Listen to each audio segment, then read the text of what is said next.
नमस्कार, मैं हूं शिवेंद्र श्रीवास्तव और आप देख रहे हैं श्रेष्ठ भारत। कहते हैं कि राजनीति में कब क्या हो जाए कुछ नहीं कहा जा सकता और कब किसकी ऐसी जरूरत पड़ जाए कि कौन आदमी राजा बन जाए और या कौन रंक बन जाए ये भी तय नहीं होता।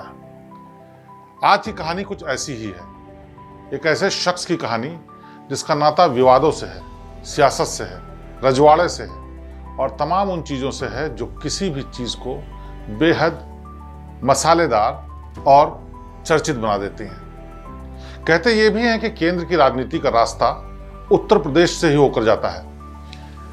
ये राज्य राजनीति की दृष्टि से जितना इम्पोर्टेंट है उतना ही इम्पोर्टेंट यहाँ के तमाम जो लोग हैं, जो किरदार हैं, उनकी वजह से ही है। यहाँ के चाहे राजनेता हों चाहे यहाँ के लोग हों।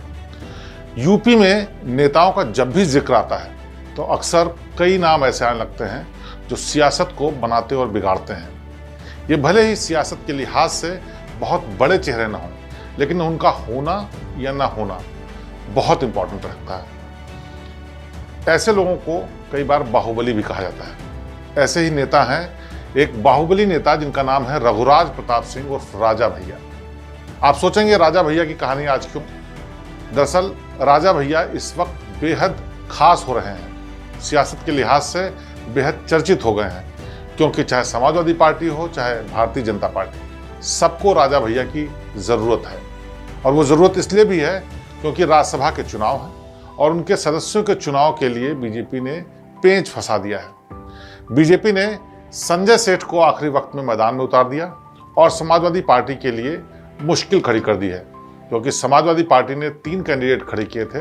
पहले लग रहा था कि तीनों निर्विरोध चुन लिए जाएंगे, लेकिन बीजेपी ने एक और कैंडिडेट की घोषणा करके ये निर्विरोध जीत मुश्किल कर दी। अब इसी वजह से जोड़ तोड़ की कोशिश शुरू हो गई है और इसमें बीजेपी और समाजवादी पार्टी दोनों के सामने राजा भैया एक संकट मोचक के रूप में नजर आ रहे हैं। लेकिन राजा भैया केवल इसी वजह से चर्चा में नहीं रहते हैं, बल्कि राजा भैया का इतिहास, किस्से, कहानियां सब फिल्मी कहानी से कम नहीं है। राजा भैया के साथ विवाद और मजेदार किस्से जितने जुड़े हैं उतना ही उनका शानदार और चर्चित किरदार भी रहा है। इसीलिए आज कहानी रघुराज प्रताप सिंह उर्फ राजा भैया की। दरअसल आज़ादी के वक्त देश में 562 रियासतें हुआ करती थीं।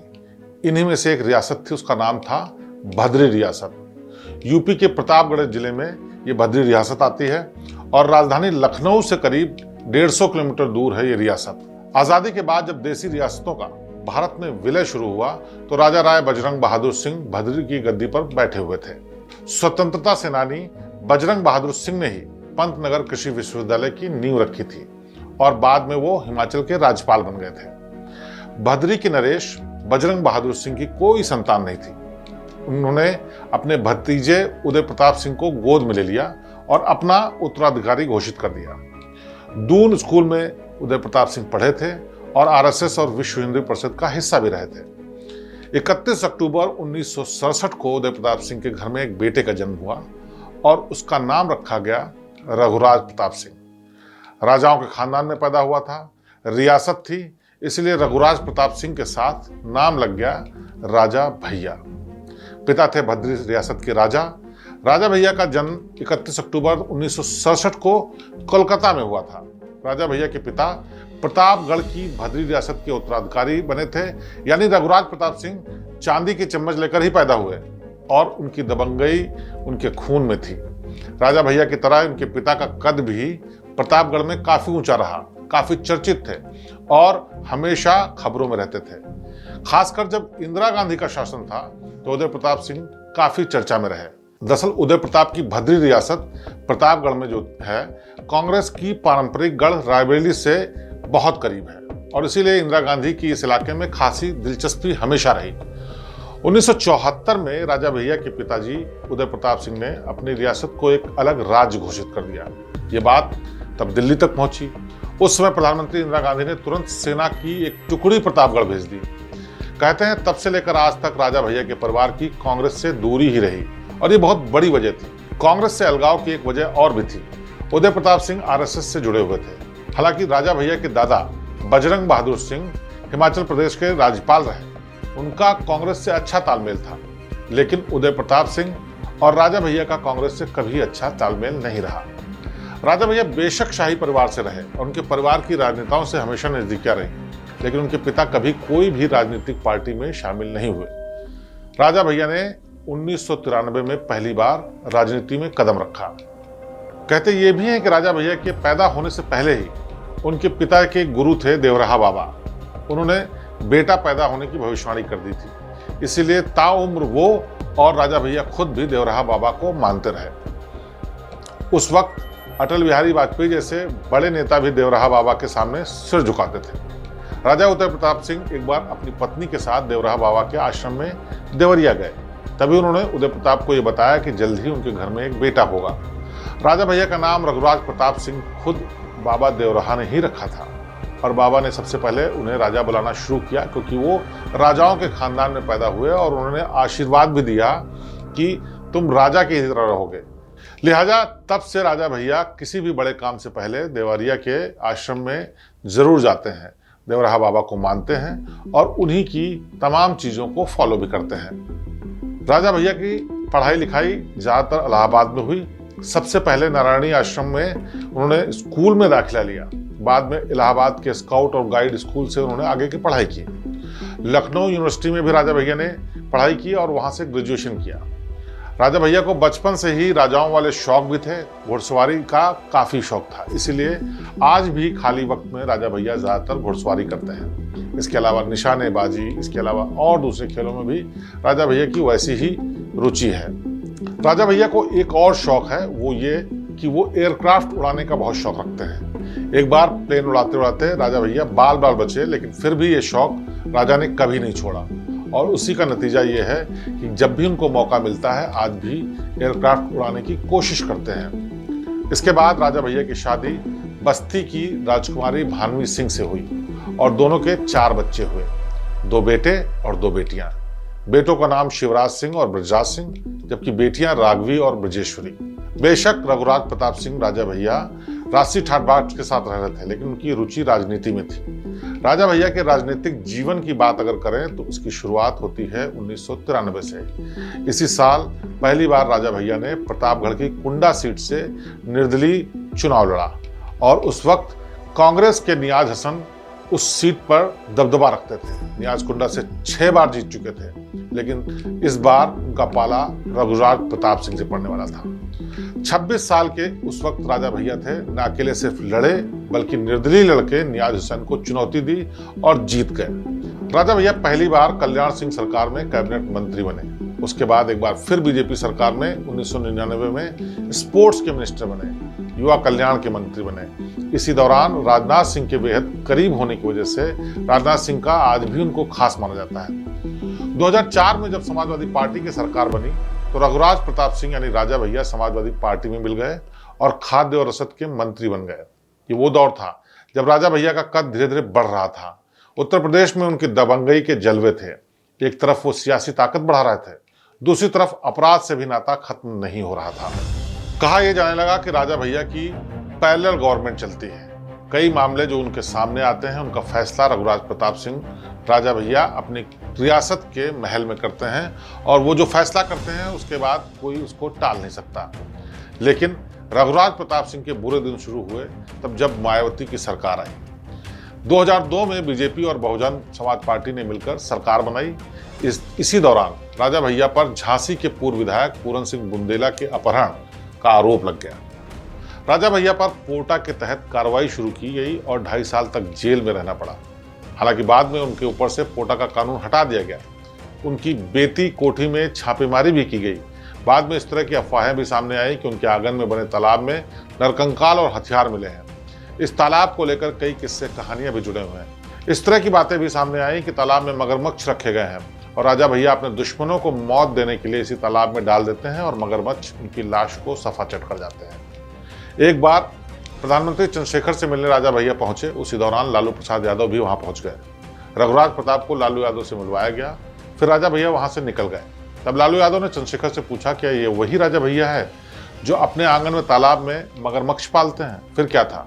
चंद्रशेखर ने भी राजा भैया को वापस अंदर बुलवा लिया और लालू यादव को अपने ही अंदाज में राजा भैया से सवाल पूछने दिया। कहते हैं उस वक्त लालू ने अपने अंदाज में राजा भैया से पूछा, क्यों जी, ये मगरमच्छुआ सही में पाले हैं या गलत बात है? ये सवाल सुनते ही राजा भैया हंसने लगे। राजनीति का एक किस्सा बेहद मजाक में हो, लेकिन इससे पता चलता है कि राजा भैया को लेकर कितने किस्से, कहानियां और विवादित बातें सामने लगातार आती रहती हैं। लेकिन राजा भैया की जो मायावती की सरकार में मुश्किल शुरू हुई थी, वो कभी खत्म नहीं हुई। 2010 में मायावती की सरकार के दौरान राजा भैया एक बार फिर से जेल की सलाखों के पीछे गए। इस बार उन पर पंचायत चुनाव में उम्मीदवार को धमकाने का आरोप लगा। हालांकि 2011 में वो बाहर आ गए। 2012 में अखिलेश सरकार में मंत्री बन गए, लेकिन एक बार फिर से उन पर एक बहुत बड़ा आरोप लग गया। 2013 में उन पर हत्या का आरोप लगा। राजा भैया का नाम प्रतापगढ़ के डीएसपी जिया उल हक के मर्डर में सामने आया। इस घटना के बाद उनको मंत्रिमंडल से इस्तीफा देना पड़ा। मामले की सीबीआई जांच हुई और सीबीआई ने राजा भैया को बाद में क्लीन चिट दे दी। लेकिन डीएसपी की पत्नी ने इलाहाबाद हाईकोर्ट में फाइल किया कि सीबीआई ने एक बार फिर मामले में लीपापोती की है, इसीलिए इसकी जांच फिर से शुरू की जाए। और इस मामले में आज भी राजा भैया के खिलाफ जांच चल रही है। रघुराज प्रताप सिंह पर अगर क्राइम की बात की जाए तो लगभग 47 केस दर्ज हैं। कई में उनको क्लीन चिट मिल चुकी है, लेकिन कई मामले आज भी बने हुए हैं। इसके बावजूद राजा भैया आज के समय में राजनीतिक कद के रूप में बहुत ही मौजूद बने हुए हैं। यानी उनकी खासियत, उनकी ज़रूरत, उनका कद आज भी सियासी पार्टियों के लिए इम्पॉर्टेंट है। वो भी तब जब राजा भैया लगातार निर्दलीय लड़ते रहे हैं। किसी पार्टी के चुनाव पर चिन्ह पर उन्होंने चुनाव नहीं लड़ा, खुद के दम पर जीत हासिल की। खास बात यह भी है कि राजा भैया अपने चुनाव प्रचार के लिए कभी खुद नहीं जाते, न ही उनके पिता उनके चुनाव का प्रचार करते हैं, बल्कि अपनी पार्टी के दूसरे कैंडिडेट्स के बारे में वो प्रचार करने जाते हैं, क्योंकि माना यह जाता है कि राजा भैया को उस इलाके में कोई हरा ही नहीं सकता। 2018 में रघुराज प्रताप सिंह ने जनसत्ता दल लोकतांत्रिक के नाम से अपनी पार्टी बना ली और 2022 में पहली बार इस पार्टी की तरफ से उम्मीदवार की तरफ से उतरे। इससे पहले राजा भैया हमेशा निर्दलीय लड़ते थे। राजा भैया की पार्टी को कुंडा के अलावा इस बार बाबागंज सीट से भी जीत मिल गई। हर बाहुबली नेता की तरह राजा भैया की भी जबरदस्त फैन फॉलोइंग है। एक वर्ग उनको गरीबों का मसीहा मानता है, तो कानून की नज़रों में कई जगह पर वो गुनाहगार भी हैं। कुंडा में राजा भैया कई तरीके के अपने काम भी करते हैं, जिसमें वो गरीबों को मदद करना, उन लोगों को न्याय दिलाना या उन लोगों के मामले निपटाना, ये सब कुछ होता है। आज भी उनके जो घर है उसके बाहर तमाम लोग अपनी फरियाद लेकर के आते हैं ताकि वो उनके मामले का निपटारा कर सकें। इन सब के बीच राजा भैया लगातार विवादों में कई वजहों से घिरे रहते हैं। जिन भानवी सिंह के साथ उनकी शादी हुई, उनके साथ उनका विवाद जग जाहिर है। भानवी सिंह ने एक के बाद एक आरोप राजा भैया पर लगाए। राजा भैया ने भी उनका जवाब तो दिया, लेकिन वो उस तरीके से सामने नहीं आया जिस तरह से भानवी सिंह लगातार उनके ऊपर आरोप लगा रही थी। तमाम बातें मीडिया में सुर्खियां बनी, अदालत तक मामला गया और वो तलाक का मामला आज भी कोर्ट में पेंडिंग है। लेकिन इन सब के बीच, चाहे परिवार कलह हो या कोई और विवाद हो, लेकिन इन सब के बीच आज भी एक बात तय है कि उस इलाके में राजा भैया को कई मायनों में लोग पूछते हैं। उसकी वजह यह है कि कहा जाता है कि राजा भैया से या तो लोग खौफ खाते हैं या फिर राजा भैया से प्यार करते हैं। राजा भैया को मानने वाले लोग वो हैं जिनकी किसी न किसी तरीके से राजा भैया ने मदद की है। ज़्यादातर गरीब, दबे कुचले उस इलाके के लोग हैं जिनके लिए राजा भैया दिन रात खड़े रहते हैं। विरोधी वो लोग भी हैं जिनसे सियासी दुश्मनी है या फिर उनके रास्ते में बिजनेस के चलते या किसी और वजह से राजा भैया सामने आते हैं। विवादों और चर्चाओं के दौर में हमेशा रघुराज प्रताप सिंह राजा भैया का नाम रहा, लेकिन ताज़ा हालात में सबसे ज़्यादा चर्चा इस बात की है कि राजा भैया आखिरकार किस ओर बैठेंगे। क्या बीजेपी का दामन थामने की कोशिश करेंगे जिससे उनको मदद कर सकें, या समाजवादी पार्टी को एक बार फिर से सपोर्ट करेंगे। फिलहाल जोर आजमाइश दोनों तरफ से है। नरेश उत्तम, जो कि समाजवादी पार्टी के प्रदेश अध्यक्ष हैं, वो राजा भैया से मिल चुके हैं। अखिलेश यादव से राजा भैया की मुलाकात हो चुकी है और कहा यह भी जाता है कि दिल्ली में रघुराज प्रताप सिंह राजा भैया ने बीजेपी के बड़े नेताओं से मुलाकात की है। यानी कि अभी ये साफ नहीं है कि आखिरकार किसकी तरफ राजा भैया जाएंगे, लेकिन इस मुश्किल वक्त में दोनों लोगों के लिए बेहद ज़रूरी हो गए हैं राजा भैया।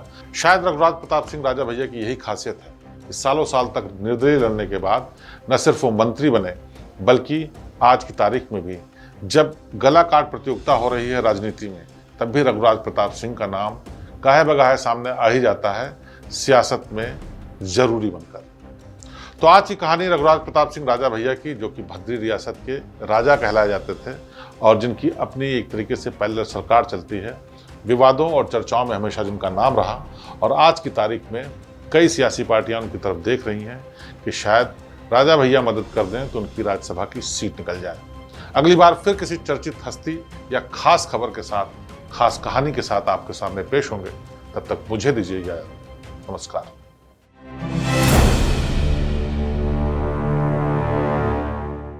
श्रेष्ठ उत्तराखंड पर खबरों से जुड़े रहने के लिए चैनल को सब्सक्राइब करें, बेल आइकन दबाएं और देखते रहें श्रेष्ठ उत्तराखंड।